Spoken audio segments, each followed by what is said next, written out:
Hi, you guys. It's been a sort of fun morning where ideas about,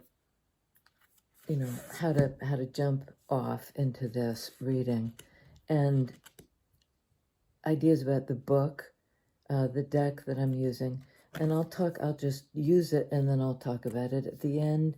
If you have any interest, you might want to stick around till the end or fast forward so you can see what you'd be getting with a donation to the channel of any amount.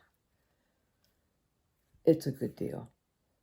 And these are hard to let go of, which is fascinating to me because I made a pile specifically of decks I don't use, thinking, oh, well, must not like this so much for whatever reason. I've liked every single one. This one, just to preface it, has a flip side, the vice versa aspect. And so I don't read for reversals. I read for context to see how that card plays out in a challenging way or in a very gentle way or whatever it is. This already has that reversal aspect in a way that is easier for me to understand. And this particular, comes with all the accoutrement. Some of them don't. Okay, get that out of the way. This was the quote that jumped out at me today. Courage is fear walking. And that's Susan David, and I don't know from whence. But it's, I think, a very apt definition. It doesn't mean you're not afraid. I really can't see. It means you acknowledge the fear and walk into it. And that doesn't mean if your intuition is really saying, no, don't do this, it's not the right time, not the right situation or right person. You got to tap into the part of you that knows whether you're just afraid to try.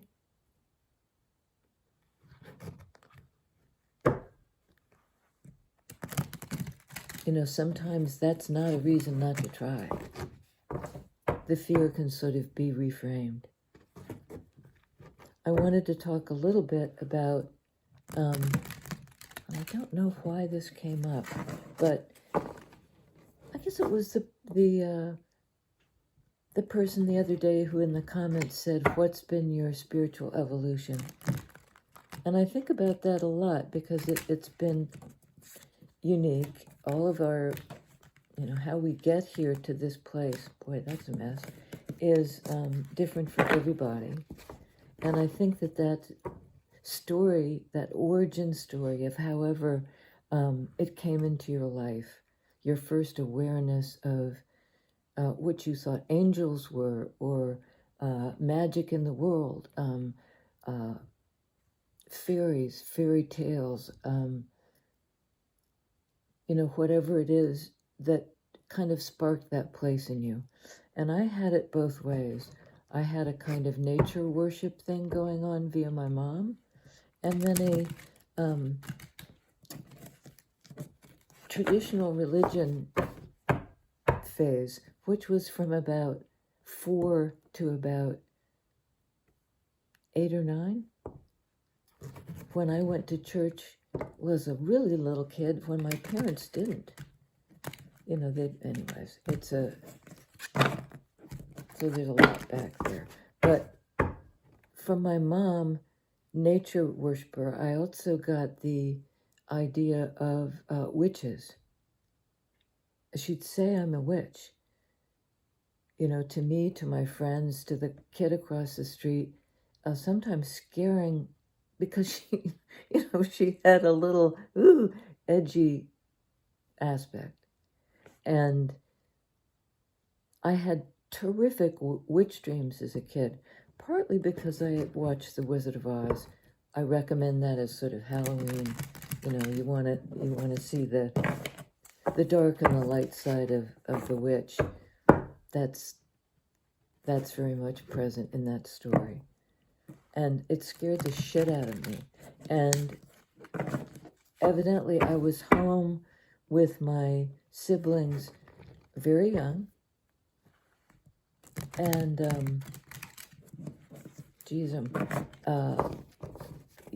I watched the thing without anybody really paying attention. And I then had witch dreams in which the Tin Man, who's benevolent, figured as a scary, chase you around the house guy. So it really had me going. And Mom, who was in a way in many ways the source of this witch thing, both by telling me about it and she had a crazy temper, and also scared the shit out of me as a kid. I loved her dearly. She had many wonderful, playful aspects, but there was this self-professed, don't mess with me, and this business of the witch. She gave me, as a kid who had these nightmares, the story of a tiny benevolent witch named Florentine. And she invented the whole thing. And Florentine, for all her tininess, in the white hat and the white cape and all of that, was as formidable as these terrifying witches of my dreams. And Mom just said, she can do it, she can do it. She's little, but she's got the power. So this story given to me by the woman who sometimes in her behavior and her own self-definition was scary. And okay with that. There's more witch stuff, but we'll do that another time. But I thought, look at your own origin story. It might be really have in some ways the map of how to move forward in your spiritual practice, because it'll show you where you've been, belief systems that were overturned or undermined or whatever. Let's go.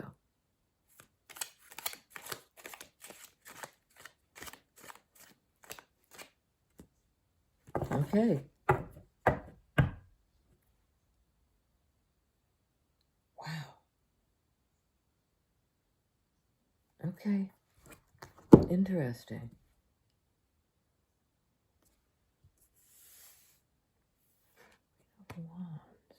Again, the imagery is new for me, so bear with me while this is 9 of Pentacles, a card of Virgo in the Minor Arcana. Ordinarily a card of the person who's self-sufficient, shows up in the world as someone who can take care of themselves, abundant. That's the light side. This is the moon side or shadow side, dark side. A place where you're guided not by your 3D experience, as earth signs usually, that's sort of a strong suit. This is more like it's growing a different kind of investment. Not in the 3D so much, but in the mystery, in the moon energy. The Piscean, Cancer, Scorpio, water energy. It's still got this practical aspect, but it's sort of like, while 9 of Pentacles ordinarily means like taking care of yourself in 3D, this is like taking care of yourself as you face the mystery.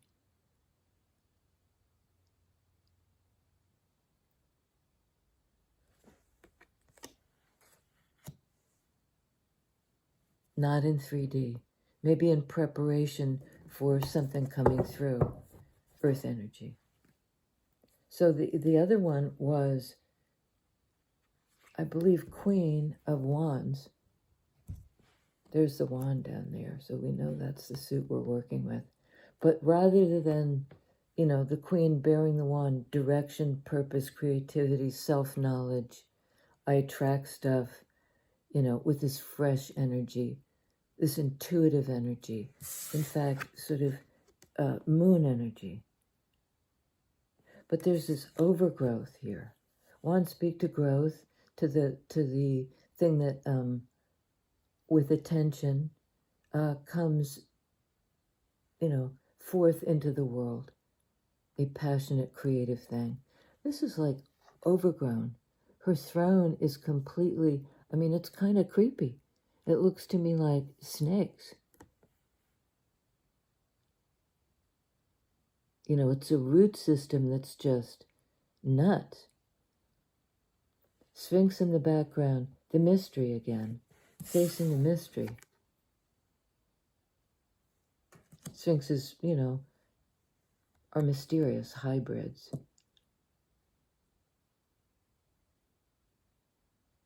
So one should be liberating and creative and about forward movement.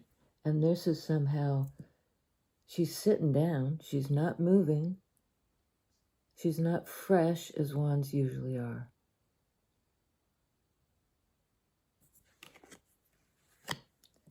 I would suggest something's taken a very long time.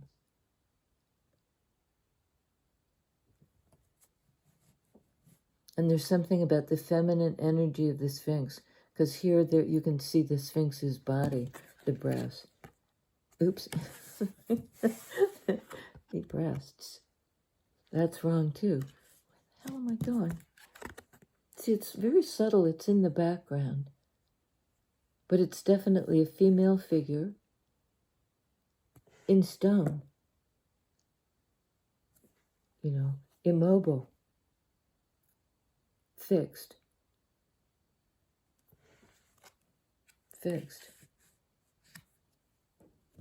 And bottom of the deck,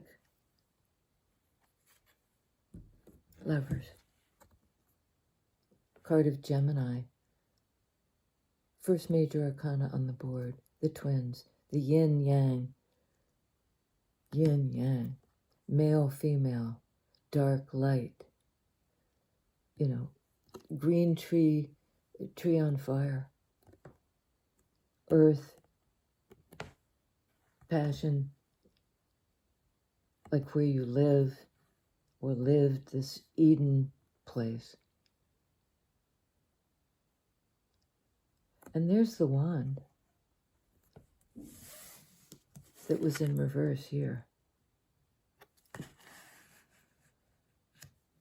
So it's somehow regaining the light.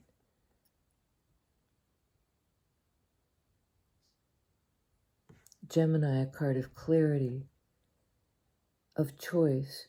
And in this case, I can't help but feel like, here comes Rue. Keep moving. The choice is to eat the apple, to go for enlightenment, to risk leaving this idyllic place where, you don't have to search for anything. It's right there, everything you need. And this one prohibition, don't eat the apple. It's the tree of knowledge, of good and evil, all these dualities. Right and wrong, yes and no. Because in Eden, that heavenly place is the place of no duality. They didn't even know they were different from each other. They didn't know they were naked. They didn't know sin. They weren't human. Not until they ate from the tree of knowledge, gained a sort of self-consciousness,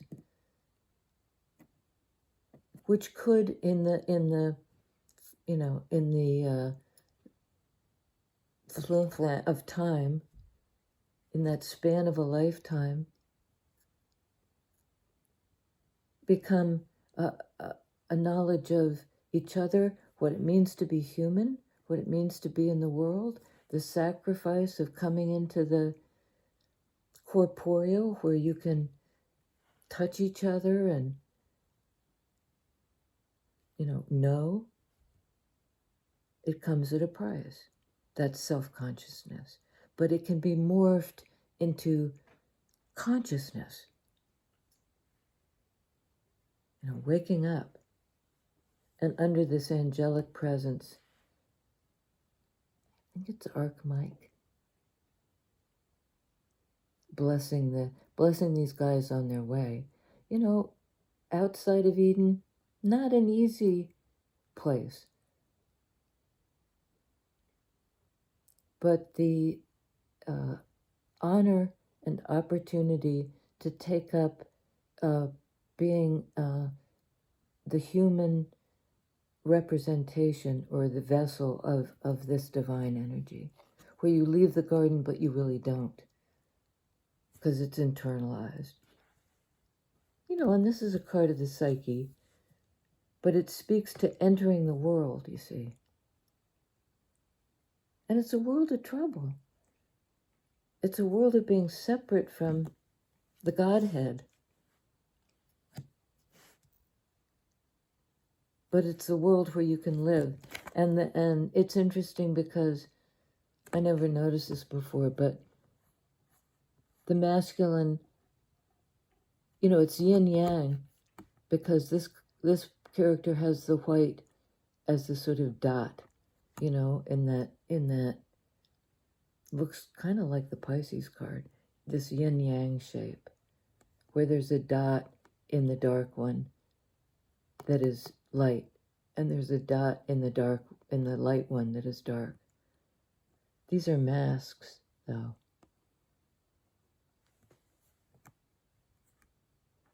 I think it's almost like this is a nod to the duality of the world we find ourselves in.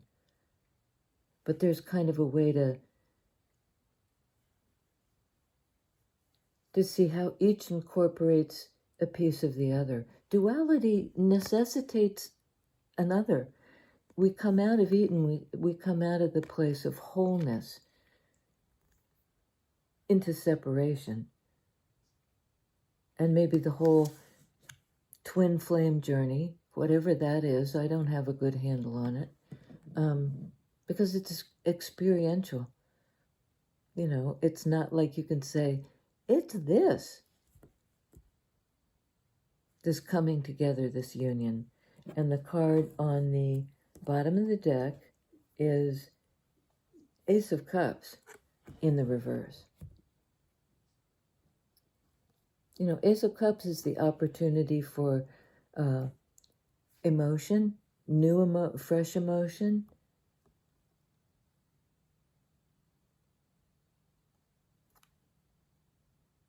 And this is a nighttime landscape.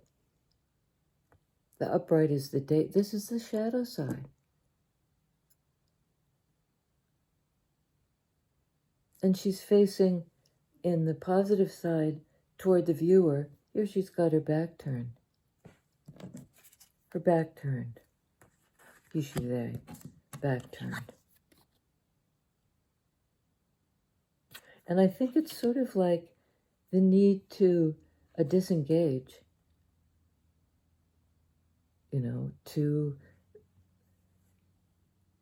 It's about remember I said self-consciousness? This is a kind of remedy to that, because the back is turned to whoever is viewing this. There's something private about this. And I hear the Beatles song, hey, you've got to hide your love away. Hey, you've got to hide your love away. It's a great song, and I used to sing it to my daughter. She was quite young. It's just one of the songs I knew on the guitar. And she loved, it has a sort of riotous beat. But at one point, I'd sung it a couple of times. She said, she was 3. We hadn't moved yet. No, that's not right. Well, anyway, about 4.5. She said, that's not right. That's not true. you don't have to hide your love away. And I thought, this is sort of hiding your love away. Maybe you've been hurt.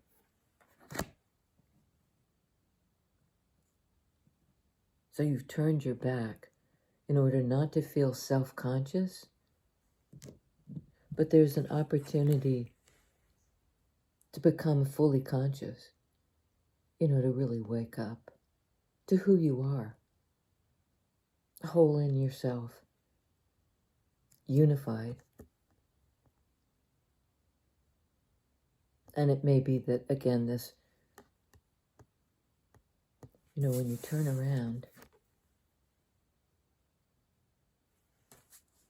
you become conscious of this connection and this choice you've made to say yes, to enter the world, having been perhaps stuck for a long time.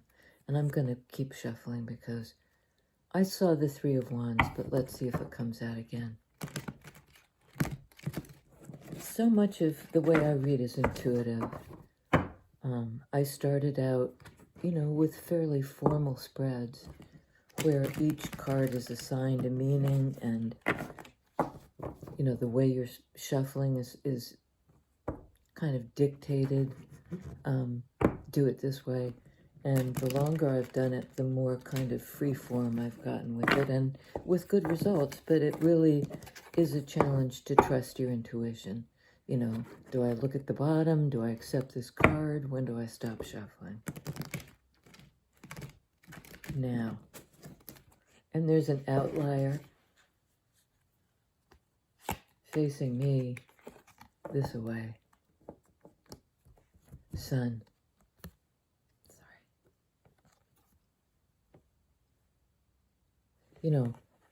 Arguably it could have been this, but I saw it this way and I pulled it out. It was hanging like this. When a card sort of is a standout, I take it. Sun card in Rider-Waite has the baby on the horse. In this case, she's not riding the horse, but she's definitely getting power from it and giving this sort of reassuring touch. Sun energy is about revelation. It's a card of Leo, of brightness, of happiness. It's the other major arcana. Minor arcana are sort of about everyday life. Major arcana are about the psychic energies. The way our psyche interprets the world and relates to the world.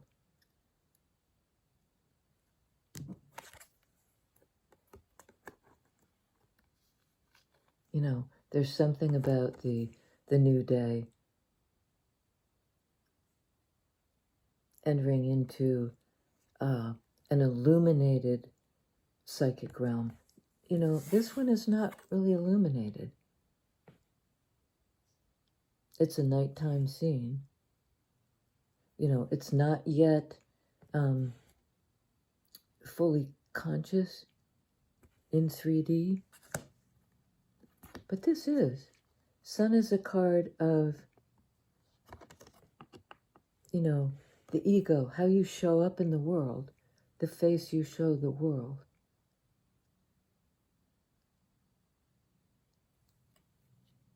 And I think that this relationship, this union, and it might be inside yourself, because as I just said, this is sort of the card of, it can be considered the card of the individual. And that active masculine energy of, look at what I do. Look at me. Here I am. So you have a card of coupling and a card of sort of the individual. Very powerful major arcana cards. Lover's Sun. the joyful connection that can come into being, can come into revelation. Not secretive. Moon energy can be that.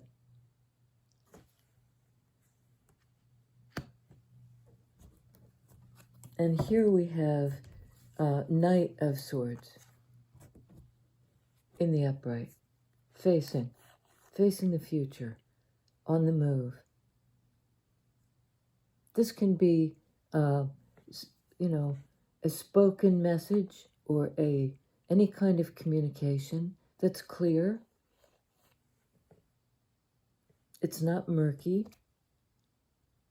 Somebody's traversed a rocky landscape to get here and say something. I know this to be true.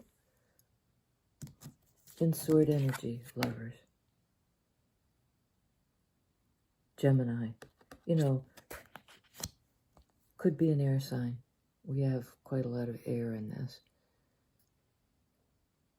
Gemini, and in the Sun card, Leo. Spoken, trying to get an understanding across. I've realized something and I want to tell you about it. This is my truth. I'm here to speak the truth.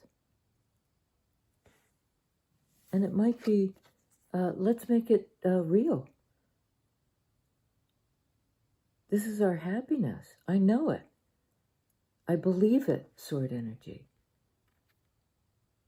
This warmth, this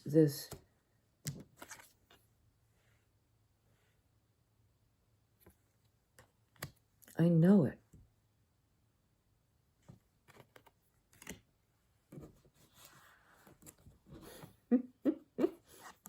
Emperor, upright.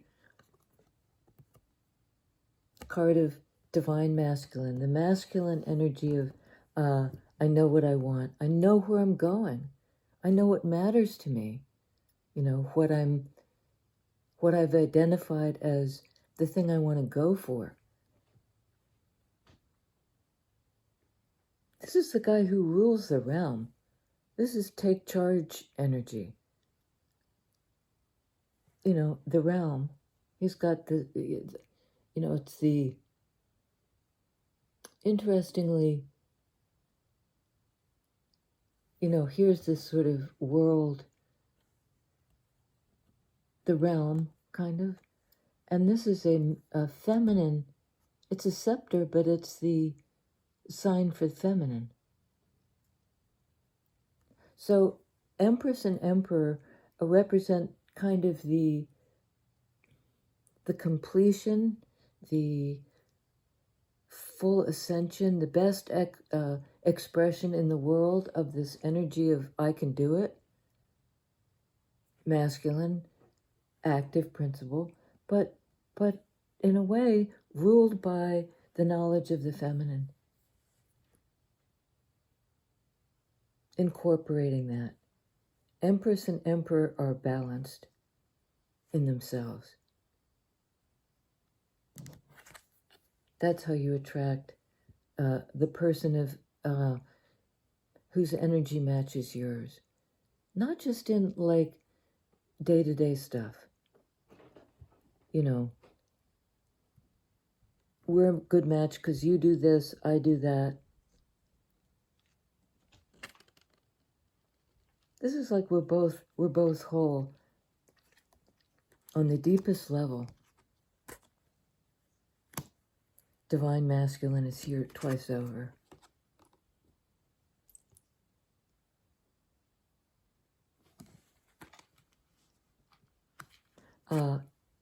Aries, a fire sign. Leo, a fire sign. Really strong masculine energy. Okay, and I was looking at the feminines, the Nine of Pentacles and the Ace of Pentacles, which show this feminine with the back, focused on something else. Tower. Something I think happened for divine feminine. You know, that kind of freed, because that's the, you know, Tower can be considered catastrophic, but it's really dramatic change. It's a liberation of a kind from something that was too constrictive. Well, look at her. Constrictive? Root bound. No longer root bound. In the positive aspect, in the most, this is for your own growth. And it's going to feel like an epiphany coming right into the brain. And again, the two masks. Well, there's only one mask, but I saw two. Why did I see two? Well, it's divided into two. Again, this idea of completion, of the duality coming together.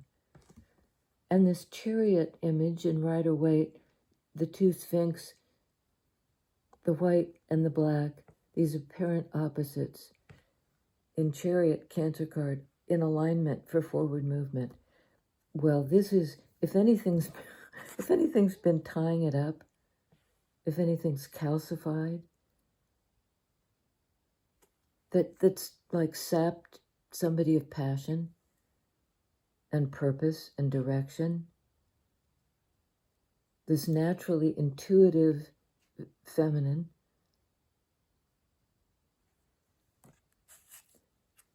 you know, would not get sapped, would not get stuck.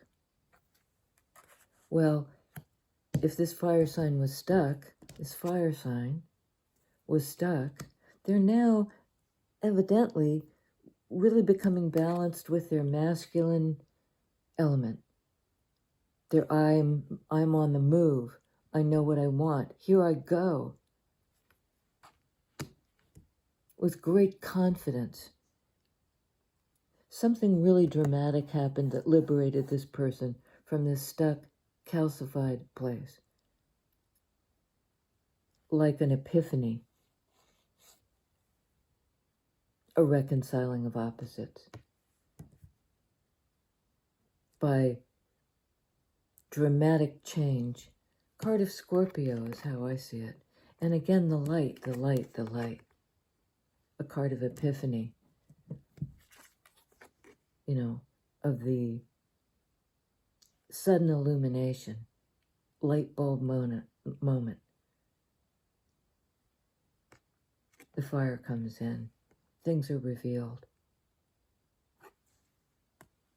And a choice has been made to tell the truth.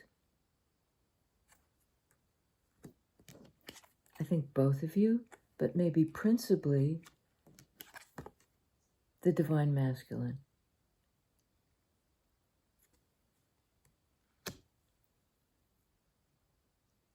And I'm not sure why it's his job to speak the truth. That would suggest haven't been communicating well. Hence, maybe the feminine turning her back on it and saying, well, I've done what I can do. You know, I've chosen. I've done what I can do to say yes to this. And this is sort of the yes coming in from the masculine, active principle. I'm here to speak the truth. And maybe the truth will set us free. Because there's that implicit us in the Sphinx. And the Sphinx says, both achieving this epiphany. Oh, happy day.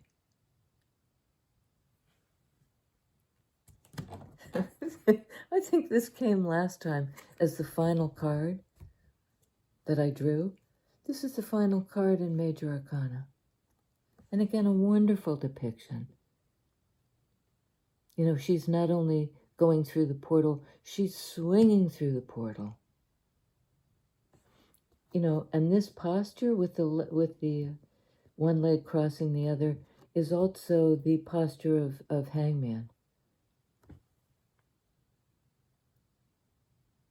Hangman is the pause. This is like no more pause. Coming out of that suspension, that chrysalis state, into I'm passing through. Some cycle has been completed, and I'm able to and willing to end something in order to begin something. I'm ready for the new cycle.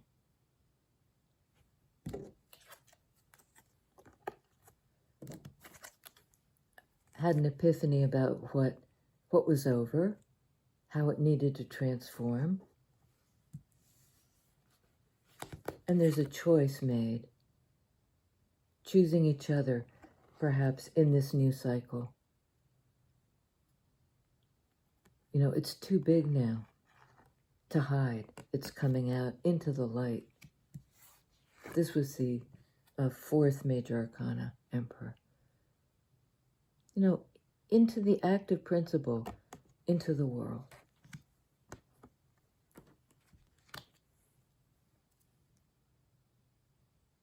I think that's it. Into the world, take courage, because this is an unsettling energy sometimes. It's mind-blowing, and it's sudden. But look what it does. Tower comes down. Boom. Boom. See you next time.